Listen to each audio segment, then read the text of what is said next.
Reclaiming Timeless Ways, episode number 4. As promised, we're going to pick up where we left off in our last episode. So part 2, we'll call this Foundations of Personal Strength. Mike, I know we had some great conversation in our last episode, but there's just so much more depth to this topic, and we really wanted to get into some of the pillars and extras to that foundation that you were referring to. Right. One of the things, it's like I like segues because they're kind of like spokes on a wheel. And the center is where everything starts from. So there's this word that I took apart once, and I asked myself, what does it actually mean? The word is radical. And it's a bunch of lines that extend out from the center. They're the radii, right? So with the pillars, like if you imagine a building that's built on these big cement tubes, right? Okay. Solid. Maybe there's 10 or 12 of them. That would be like the basic pillars. And they would be things like, how do you deal with money, right? Ooh, that's a big one. Huge. What's your relationship to faith and spirituality, right? What's your relationship to substances? Are you addicted to gambling, to rage?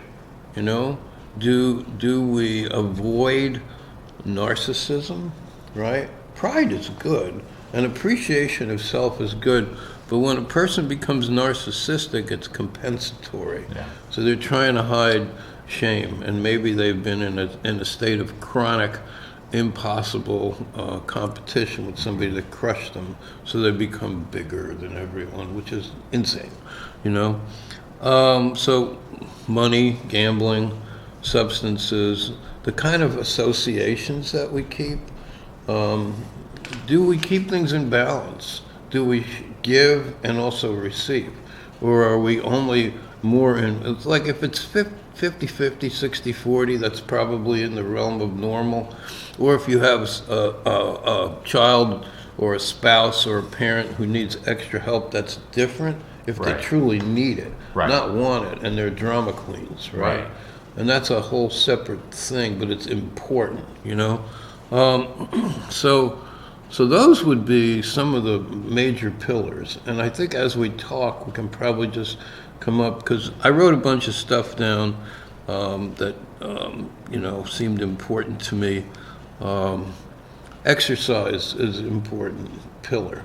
When you're talking about human relationships, both physical and mental, really, Mike, there on the exercise too. Absolutely. You need both. And rest. Right. Very key. Yeah. And it's kind of like the rule about exercise is you have to find out how you relate to exercise. Emotionally, physically, and in terms of your structure, how much can you withstand? There's something that I call the weak link. So basically, if you look at any joint in the body, you got muscle, you got cartilage, you got ligaments and tendons, right? So if you think about, let's say you go to a factory and you buy some steel cable or rope or chain, and you hang a pair of, or let's say you hang a bunch of 1 foot long pieces of the same measure, right? And you hang a weight off of each of them. Guaranteed they're not going to break at exactly 500.36 pounds. One's going to be stronger, one's going to be weaker. Sure. So when you're looking at your body, right, you have to always know and appreciate and respect your weak link. Right. You find out what it is, and then you're like, and with exercise, there's 2 rules that are some of the basic rules. One is dull pain means you're tired. Right. Sharp pain means stop. Immediately. Right, because you like the red engine oil light flashing in your car. Neener, right? It's going to be a problem. It's here, and so that's really important. There's other rules, and we can talk about that later on if you want. But I also thought that in becoming a member of a healthy community, and none of this involves bureaucrats or formalized rules. It involves a conscience and a sense of balance, right? And decency. So like the three things, and we talked about this, one was having a list, right? Okay. So like if you say to me, you know, there's some stuff I've been looking for, Mike, if I jot this stuff down, would you just keep your eyes open if you're running around in town and you see one of these things on a deal, right? Right. So I need a 225 by 15 inch tire with at least half tread, Sure. right? Oh, okay, I'll look for that, you know? Right. And, you know, another thing, so there's three parts to this that I've thought of. That doesn't mean that you might not think of 2 or 3 or 4 more, right? So another one is you get a group of people that know each other and they've established mutual fairness and trustworthiness. And without that, none of this works. Yeah. Because you always have users and providers otherwise, right? So the second part is a time bank. Time bank means I give you an hour, you give me an hour, you know, say within a month. Sure. Right? And I don't say my time is worth $52.11 and yours is worth $18.88. Right. Right? It's just an hour for an hour. Right. So we help each other, and by doing that, maybe we help each other avoid excessive debt, right? And we might each have different skill sets, which is good. And then the third thing is you have a group of friends, and maybe you do this once or twice a season, or even 2 or 3 or 4 times a year, right? And I call it a knowledge circle, right? So, you know, I have various skills that are related to the health fields. You have a lot of communication skills. And maybe we have somebody, we know somebody that's a carpenter or a plumber. And we sit around and or somebody is a survivalist and they're really talented, or a mechanic. And you share what you know, Right. you know? And you do it freely. Right. And you're not trying to drum up business. Right. Or create indebtedness. Right. Right? And one of the rule for all these things, again, is if you find a user, show them the door. Right. You know? Yeah, these are things, they're keys that you're saying in relationship and Right. community that should exist. Right. You know, if I meet somebody, once upon a time, not that long ago, I met you, you met me, Mike, Mm-hmm. before this began, the show began. Right. And right then and there, those determinations, you're thinking about those things in any relationship. And Right. we both came to the conclusion that we would give mutual time, effort, and energies. Right. We would share what we knew and experiences we had, and hopefully share with you. Right.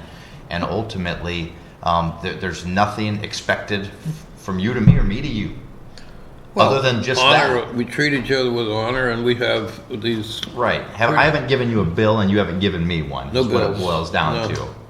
No. You might pick up a cup of coffee, and I might pick up next time. But that is relationship. Right. That's community. That's friendship, and those things need to exist to be healthy. Right. And you have to have a spirit of balance, but not keep score. Exactly. Right. Once you start keeping score, it's formulaic, and then it starts losing its life. Absolutely You know? does. And whenever we keep score, there's bitterness that comes in.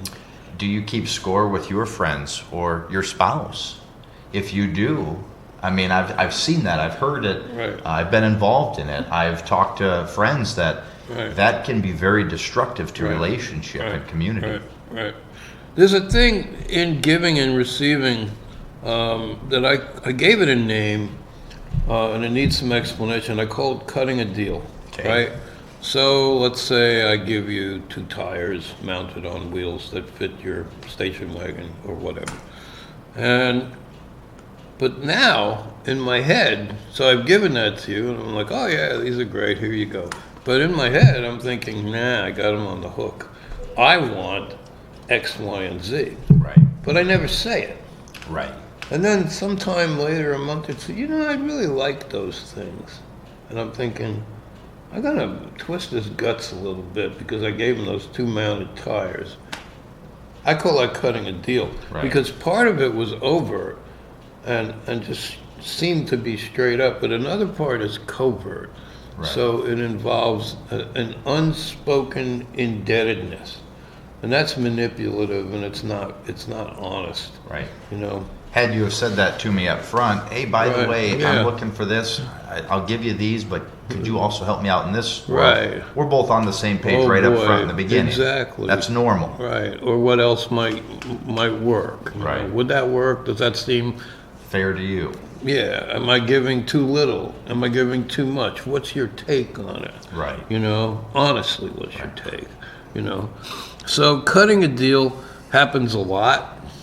It happens so much, Right. and you don't see it coming. It's like the truck that ran you over, but it's silent. You know, Didn't blast the horn. no, nothing, just splat. You know, and then you're like, what happened? Yeah. You know, what happened to this friendship? And that gets into another spoke on the wheel, and we'll get back to the center, of course. And that is, there's a time when a friendship is an experiment, you know? And you're getting to know somebody, and you're getting to know their character. You're seeing their strengths, and you're also maybe eventually seeing some of their flaws. Sure. One of the things that I genuinely dislike most of the time in most people is an excess of charisma, Yeah. because it's manipulative, Right. you know. So I think when we build friendships and they're based on charismatic presence, Right. we're going to get disappointed. Yeah. You're typically right. I mean, there are a few folks that are popping into my head right now that on a weekend morning, if I woke them up at 6 a.m., they'd be just as spunky as I see them on a Friday at 7 p.m. It's Right. truly who they are, but Right. typically speaking, that's not genuine, is what Right. you're saying. It It's is a- oftentimes a facade, a front, or It's theater. showtime. Showtime. Yeah. Right. It's theater. It's not real. Right. So trying to disseminate between that is important when you're testing that friendship. It's so to very speak. important, right? Am I just being charmed? Right. Or is this who that person is Right. and how they are actually around me? You know? And that's so important. When you see all these people that have been scammed politically or financially, they always said, oh man, he was just the most energetic and sweet and kind. Likeable person. Right, or just so easy. Madoff, you know, everybody said he was so kind and he wasn't pushy and he was just such a gentle soul, Yeah. you know? There was no hard edges on the guy. He smoothed them all off. Yeah. It was all part of his facade, you know? And you look at that and you think, you know, you couldn't do that, but how could anybody have that much deceit and energy? It takes an immense amount of energy to be that kind of a rat, Right. you know. But it happens, Yeah. and it doesn't just happen once or twice.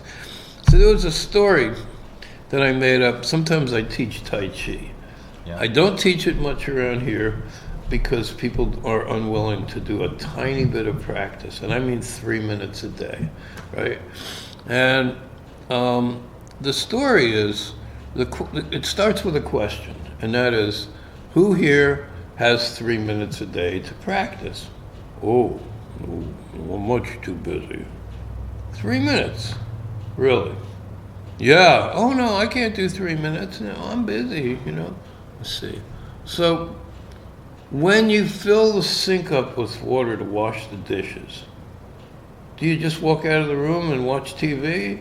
Or do you stand there and watch it so it doesn't flood the floor? Right. Oh, of course I watch it. You have 3 minutes. When you cook a baked potato for 3 or 4 minutes, right, in the microwave, you want to be there when it's done, right? So you basically sit right there, you know. So you have 3 minutes, Right. and was it 3 minutes? And this is about I don't have time, and so I can't add anything of quality to my life.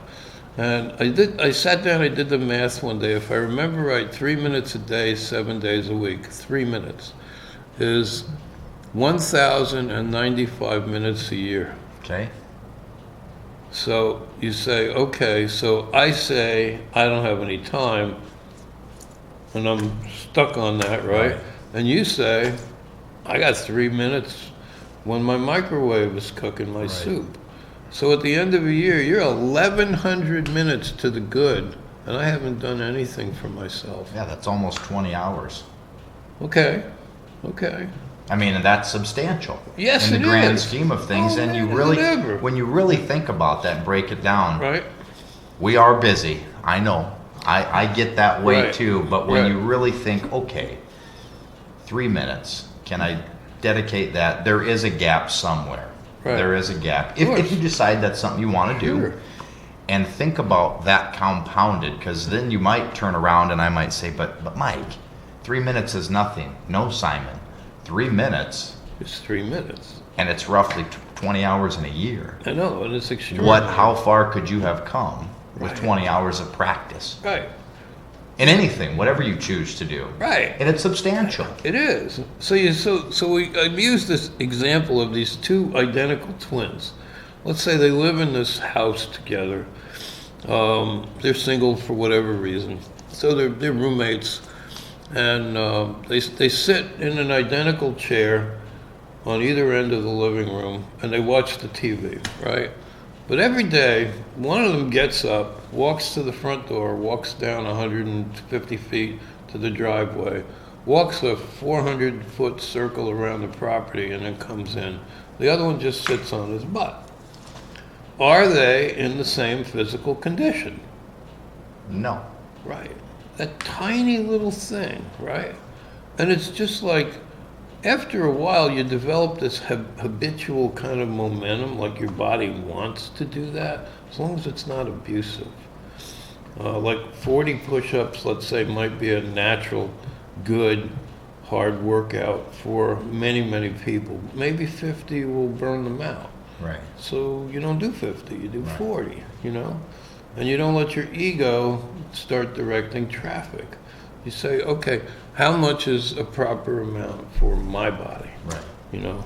And that's an interesting concept, because when we're talking about the spokes or these pillars, Right. Mike, you're talking, we mentioned earlier, and there's a lot of them, but whether it is spirituality, whether it is mental exercise, physical exercise, relationship with Right. with friends, community, you can plug that just a few minutes in to any of those spokes and enrich them, strengthen those pillars, so to speak. I mean, really, that's a great analogy, because I think most of us do get caught up with saying, I'm too busy. Yeah. In a lot of ways. Right. And I'm not suggesting we're not busy, Mike. We're just saying, if you want to strengthen those things, boy. I think there's two faces to busy. Yeah. One is we have more stuff to do maybe than we wish we did. Yeah. And that might be real, right? Right. The other is intimacy avoidance. Yeah. Or just involvement avoidance of whatever kind. We're avoiding relating to the dog. Yeah. We're avoiding relating to our spouse or to our kid or our neighbor, and we're just in a cloud, and That's an easy, I don't want to deal with this. Exactly. The backhanded hello, as you've Right. referenced. Hi, yeah, too busy. See you. How you doing? Yeah. Yes, what is this? Yeah. It's like a backhanded shot in a tennis court. Yeah. Or I'm discarding garbage. Hi. And that's with a person, or that could be with our own, something that we know we need to deal with Right. with one of our pillars, whether it's the Right. substance, whether it's the exercise, etc. I don't like doing full workouts at once, generally speaking. Sure. So, and since I got so ripped up in the car wrecks, like I don't do regular push-ups on the floor. I'll do them against the desk so my shoulders are elevated, but I'll do somewhere between 50 and 150 at a time, And I might do 1 or 2 or 3 or 4 or 5 things, then I'll go back to watching my movie. And later that night or the next day, I'll do something else, And I walk 4 miles a day. I don't do it all at once, ever. I hate that. Yeah. But I'll walk a half a mile or a mile a couple times a day. And I'm not in a race. Right. And when people say to me, well, this amount of walking counts, or this type of walking counts, and that kind doesn't, I've kind of got a formulaic response to that, because it's a waste of my time, right? They're just looking to control. and compete. I say a step is a step. That's exactly right. That's it. It's the end of the story. I don't care if you're walking from your bedroom to the bathroom. It's a step. Yeah. Period. And it adds up. It's motion. And motion uses calories, and it works your body a little bit, So you're giving yourself a gift, So it's cumulative. And that those little bits, that's one of my statements. Little bits add up. And I bet you can think of something that you did very, very slowly over a long period of time with this kind of quiet persistence that became big. Right. Can you think of something? Absolutely, and I must admit, patience is not it's not one of my strengths, or hasn't been. It's something I work on. But when you Right. do have that, Right. and commit and dedicate, like you say, Right. little bits do add up, and it's sometimes hard to know that there's an end project. Here's the Right. start, Right. and there's a lot between. Right. But taking that step, those Right. little bits, the 3 minutes a day, Right. all those examples, you can get there, and if you decide you want to, and it does make a difference. And as we look at all these pillars, Mike, that you talk about, they are, each one of them, as important as the next in living a healthy, productive life, giving to your community, being whole. We're talking about foundations of personal strength. And so Right. when you're giving these examples, all I can keep thinking of, okay, I want to look in my own mirror, and that's maybe one of the questions we ask you to do as well, Right. and say, okay, which one of those pillars might be a little weaker than the other? Right. Yeah. Can I give 3 minutes to Right. help strengthen that pillar a day? Can I Right. take one step Right. to strengthen that pillar? Right. Because ultimately, we said it on our last episode, if one of those pillars crumbles, Mike, That's the hole into which the structure falls. exactly. Yeah.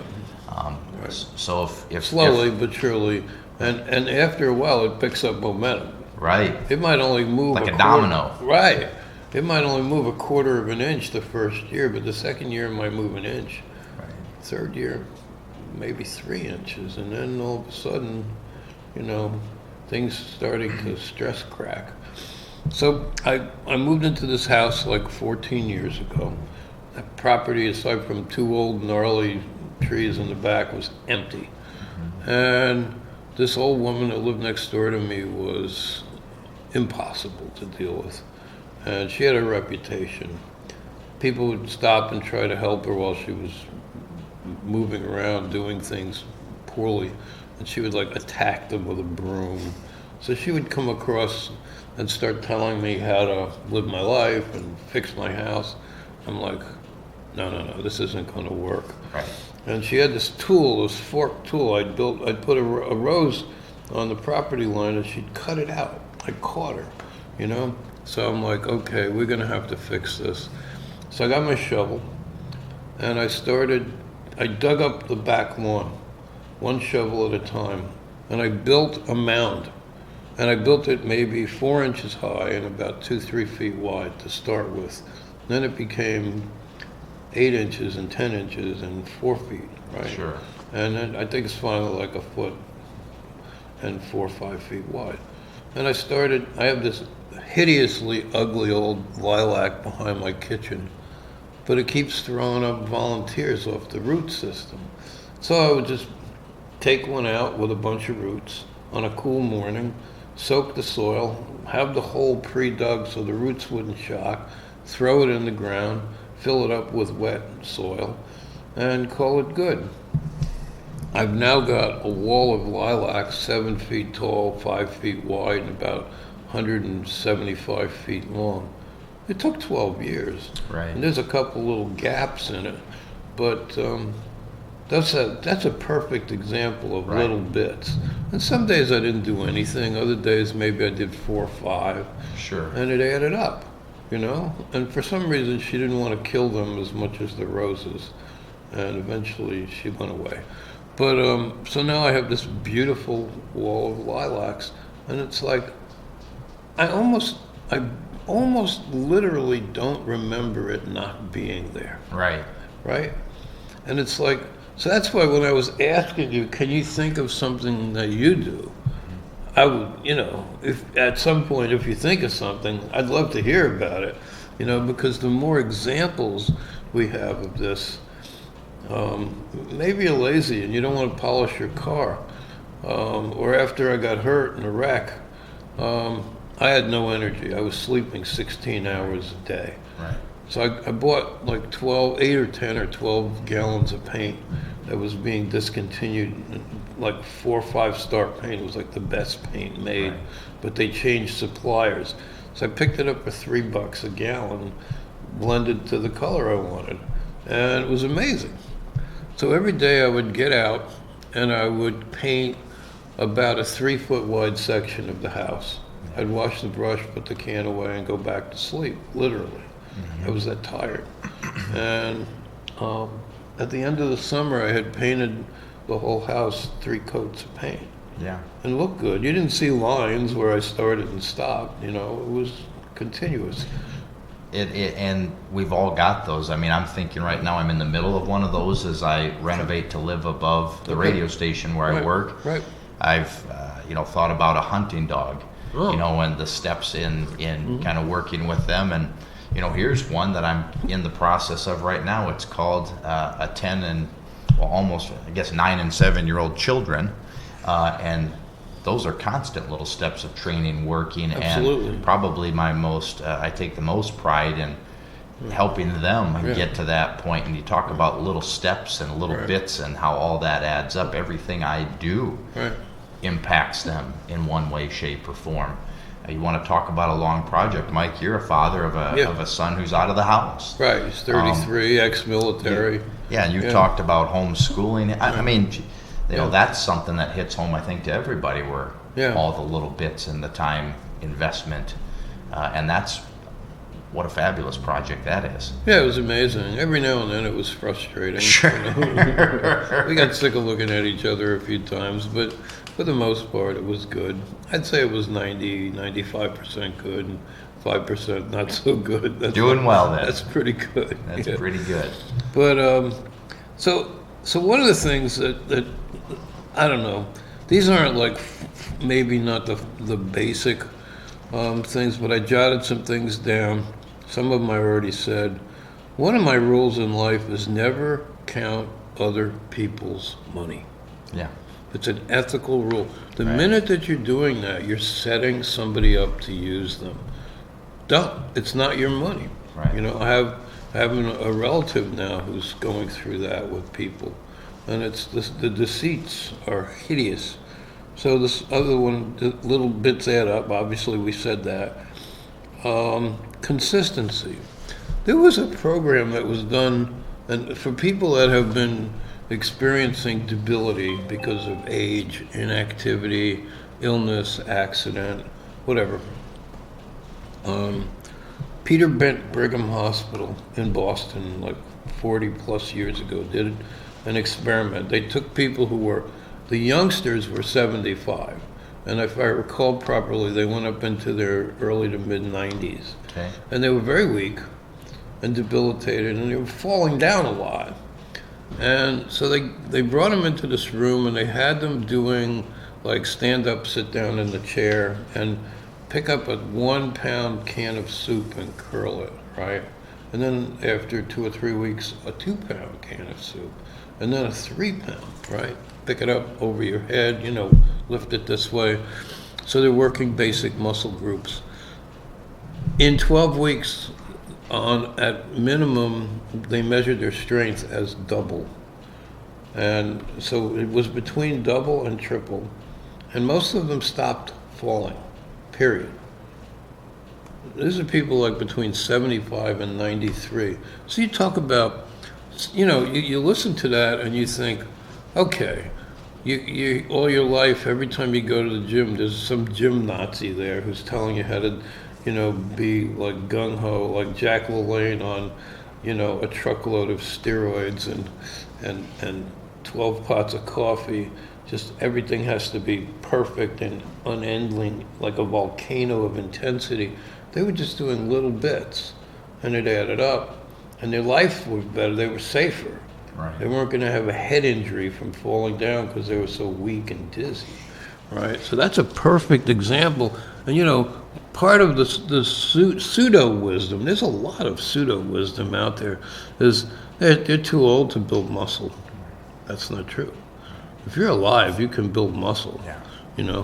And it's like, well, what else can you build? Can you build spirit? Can you have a quiet relationship with God?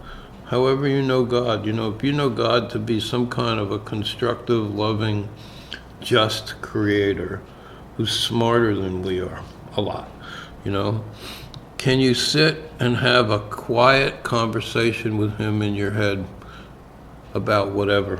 Why not? It's relational. So I don't care if you sit for 30 seconds Right. and close your eyes and say, can you guide me with this? Or I'm having a hard time with that, or, whatever. Right. It's a little thing. That little, if you do it once a week instead of never, that's more, Right. Right. Right. And it's like literally 30 seconds. Like I've watched a lot of doctors. I think doctors get injured in medical school. They have time energy injuries.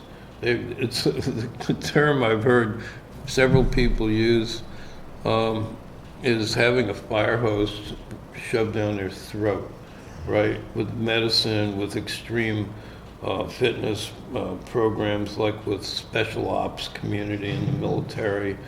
And after a while, the body starts to get brittle, or the mind, or the spirit. So you see doctors going from patient to patient to patient, and they're like, okay, I'm done, right? They run to the next room, they pick up the chart, they look at it, they literally don't stop and sit down for 10 seconds and do this.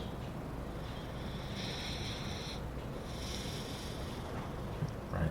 And so they become more and more inaccurate and irritable, and that winds up wasting time, right?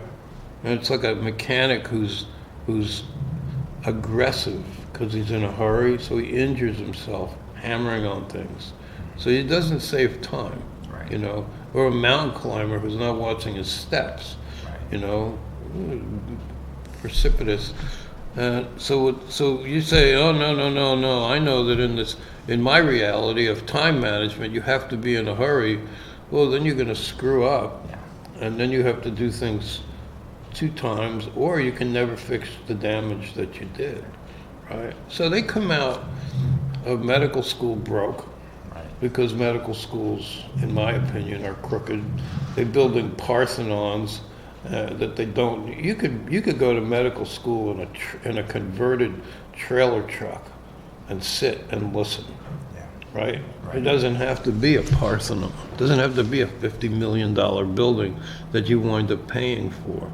So by the time they're out of medical school, they're already burned out.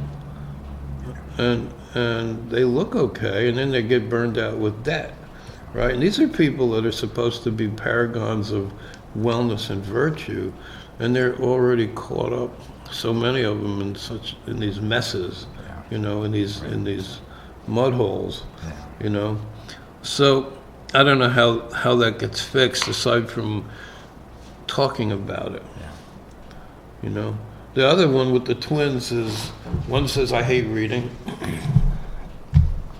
The other one says, me too, so I'm going to read a paragraph 6 times a day, right?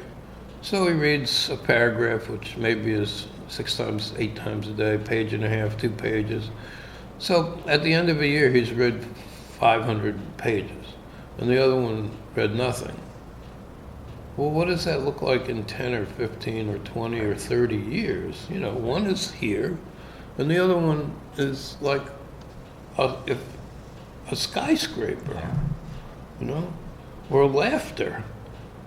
I had these 2 women patients in a psych facility, very, very depressed, and as dangerously sad as 2 people, when they were high risk for a suicide attempt. And as I mentioned earlier, I didn't used to have this. I was a fast runner, and on the grounds, they knew that I could catch a patient if they tried to run away to get run over, which some people would do. And I took them out on the grounds, and I asked them what they thought of their doctor.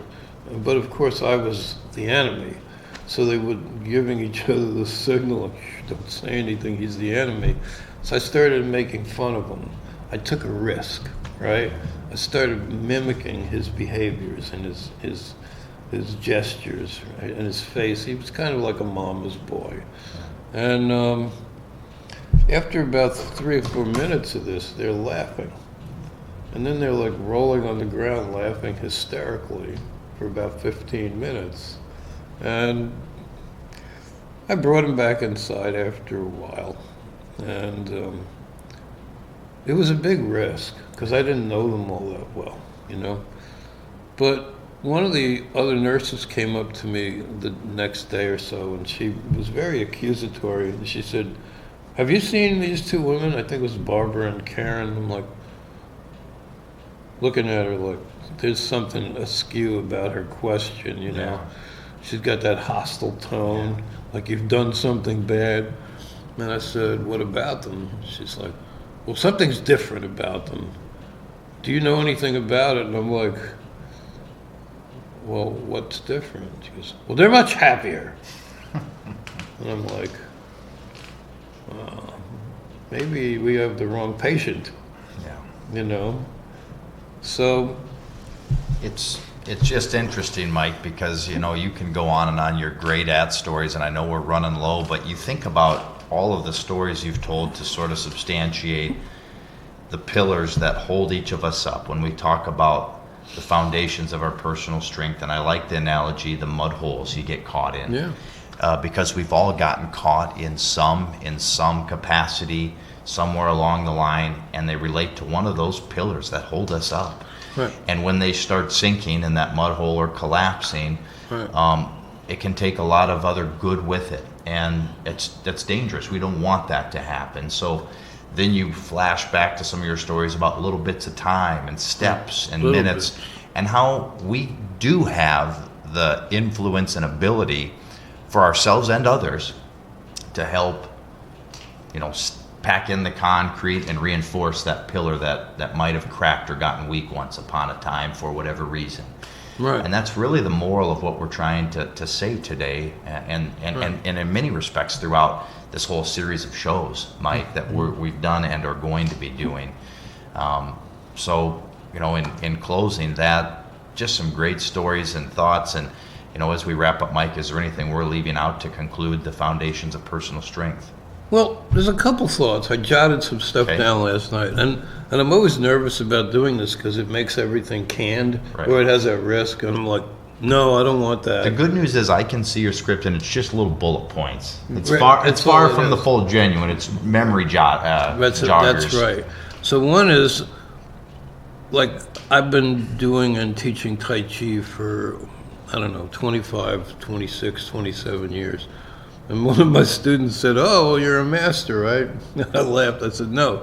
"Well, what are you?" I said, "I'm a beginner." Yeah. You know, "Well, what are we?" I said, "You're also beginners." You know, so like, if you accept that you're a beginner, you're going to screw up a lot less, and you're going to learn more. Right. Right. So that's one thing. That's a little bullet, if you will, or it's a good place to be. We beat people up. When we think that we're masters because we have a PhD or some certificate, we tend to want to control other people Yeah. and shame them, and that's ugly. Apologize when necessary. Yeah, sure. You know, Absolutely. If I come in here late, I've wasted your time. Yeah. I owe you an apology, Right. right? I haven't done that yet, but Right. so I'll apologize in advance. But faith, and this has more to do with competition. It's not a contest, and it's not a show. Yeah. It's an internal relationship, and I think it's very quiet. You know, it's between me and God, or you and God. Right. And I don't care how well I learned scripture or anybody else does. The relationship is something that's much, much deeper than that. Sure. That's kind of like the branches and the leaves and the flowers, but the roots are deeper than that. So I think, that's also important. We talked about exaggeration, if I can just say one more thing. Sure. And I said this once before, but I was looking at it last night, and I thought, it's worth saying again. Never exaggerate. Right. Or if you do, and we all do, stop yourself at that moment. I say, I once ran a 6.5 minute mile. So, no, actually that's not true. It was 6:42. Right. I'll correct myself verbally to you at that moment. Right. Right? And it's like, I cleaned up my mess. Right. Right? And I stopped the momentum of the lie, and I replaced it with truth. Yeah. So I don't know. I think that's probably a bunch. Yeah. And we're probably out of time. Yeah, we are, but you know what, Mike? It just sets us up for another great episode. There's a lot more to talk about, as you and I both know, and we just hope that you enjoy these conversations and find some value and hopefully some personal look at, I guess take a moment to look in the mirror, reflect, and find some personal value, and spread it. Share it. Do with it good, Mike. Take one little step. Take 3 minutes of time today to make something better that might be reflective in your world. So that concludes this episode, and we look forward to another one. Me too. You joining us in the future for Thank Reclaiming you. Timeless Ways. I really hope that what Simon and I do is going to bring each of you some value in your life. Have a wonderful day.